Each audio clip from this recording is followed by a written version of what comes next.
everyone! Welcome to Anna's Passion! For today's recipe, stuffed meatloaf, Italian version. Perfect for Sunday meal with your loved ones, special occasion, and of course, holiday. So let's get cooking.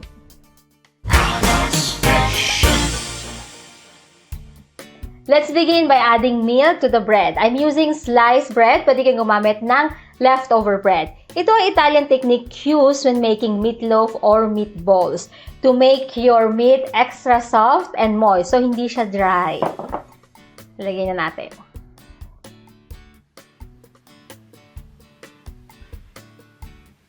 I-press lang mabuti hanggang sa mag-absorb na ang milk sa bread.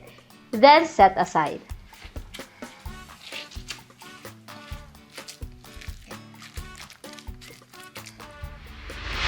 In the mixing bowl, let's add our ground meat. I'm using 50% pork and 50% beef for better flavor.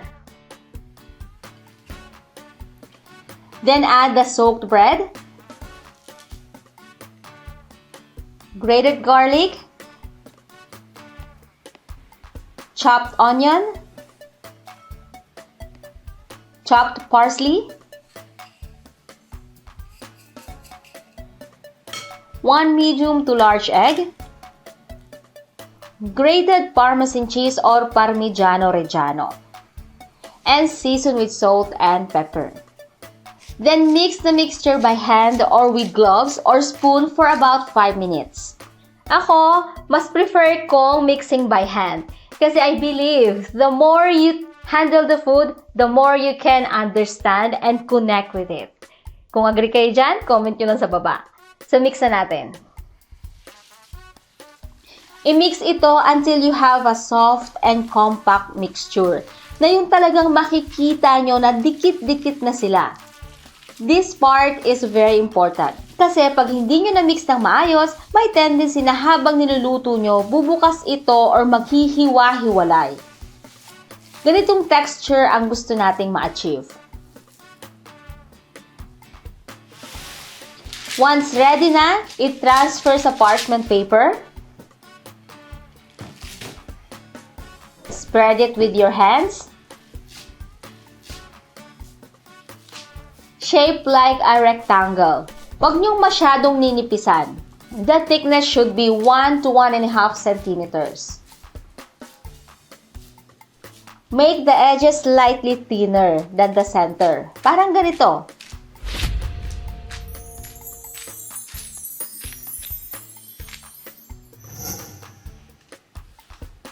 Next, arrange the filling, starting with prosciutto cotto or ham of your choice. Kung anong ham may available kayo sa lugar ninyo.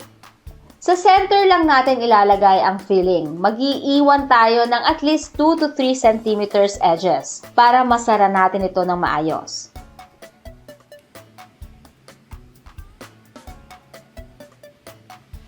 Line the cheese. Ang gamit ko ay provola. You can also use mozzarella or cheese of your choice.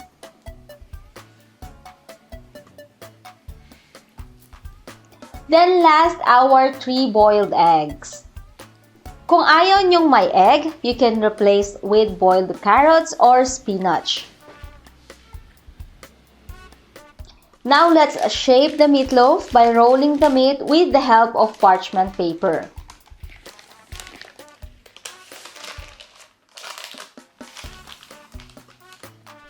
Itong kabilang side, dapat naka-overlap siya. Ito ang gagamitin natin to close and seal the meatloaf.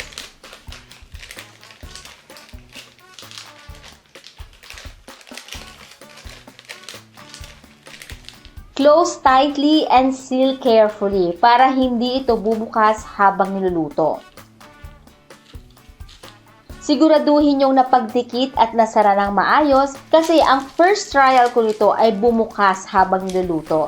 So take it from my experience. Ayaw ho mangyari sa inyo yan. Take an egg white and spread it all over the meatloaf para itong glue, preventing the meatloaf from breaking apart. Pati sa ilalim, lalagyan din natin.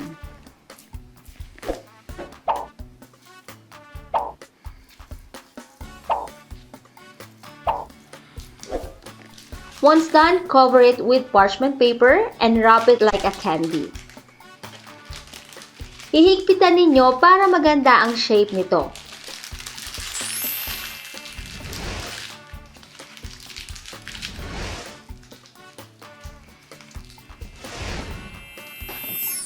Sit in the fridge for at least 1 hour to set.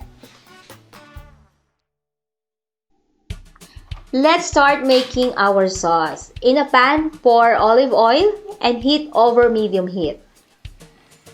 Pag mainit na, saute the chopped garlic and onion. Pagsasabayin na natin yan.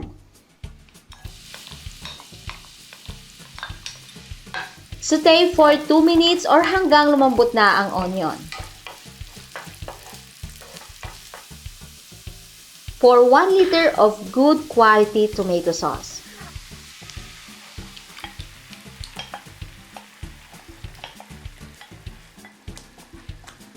Stir well.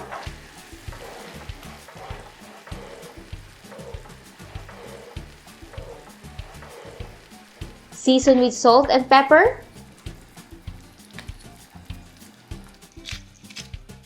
Kailangan timplahan ng mabuti before adding your meatloaf. Then, fresh basil. Damihan nyo para mas masarap. You can also use parsley or dried oregano. Stir well and bring to a boil. Adjust the taste before adding the meatloaf.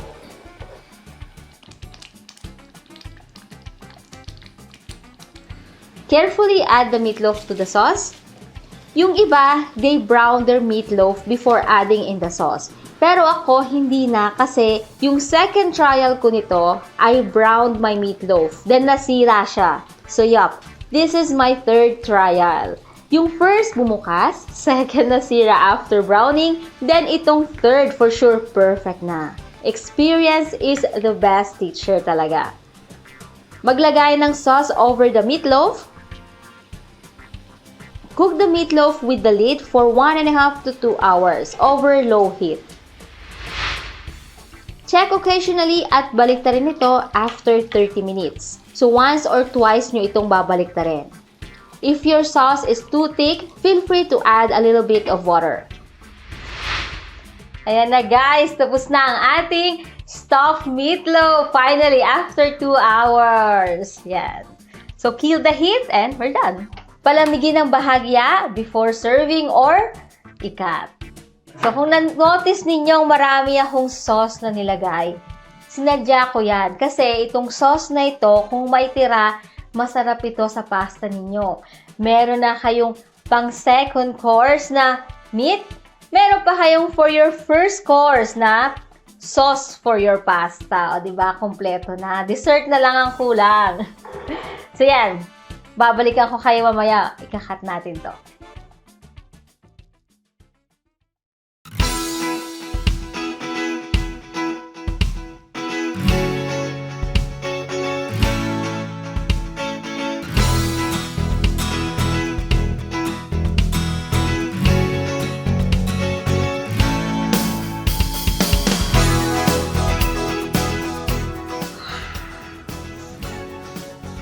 Diba? Ang perfect!